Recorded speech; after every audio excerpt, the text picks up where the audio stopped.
The Bureau of Ocean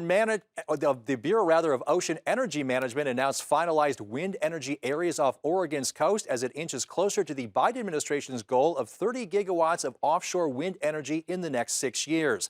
The finalized wind energy areas, or WEAs, include more than 61,000 acres of ocean, 32 miles off Coos Bay, and over 133,000 acres, 18 miles off Brookings. BOEM says that the areas could yield 2.4 gigawatts of energy.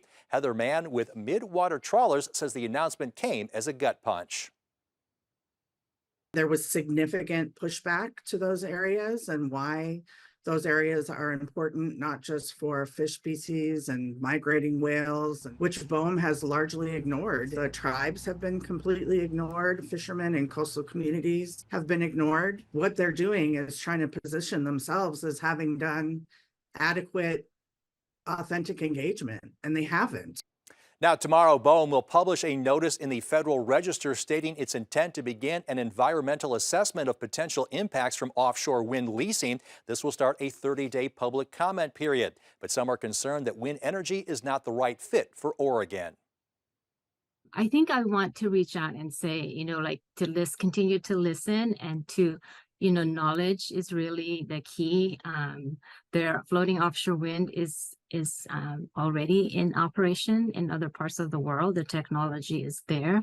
And so I think to the extent that BOEM can help to educate the general public or whoever that wants more information on offshore wind, I think that's what I would hope people would do, is to seek more information to try to address their concerns. The Confederate Tribes issued a scathing response to today's announcement. You can read those comments on our website at NBC16.com. Now, once again, BOEM says the areas could yield 2.4 gigawatts of energy, but what exactly does that mean? NBC 16's Zach Brule goes into more detail explaining what these wind farms can power. Now, as we dug into the specifics of this story, a question arose to us, and that is, what exactly is a gigawatt? And so we had an idea. According to the Department of Energy, a gigawatt is equivalent to 1 billion watts, which still isn't all that clear. Now, BOEM says that this project has the potential to produce 2.4 gigawatts or 2.4 billion watts of clean energy.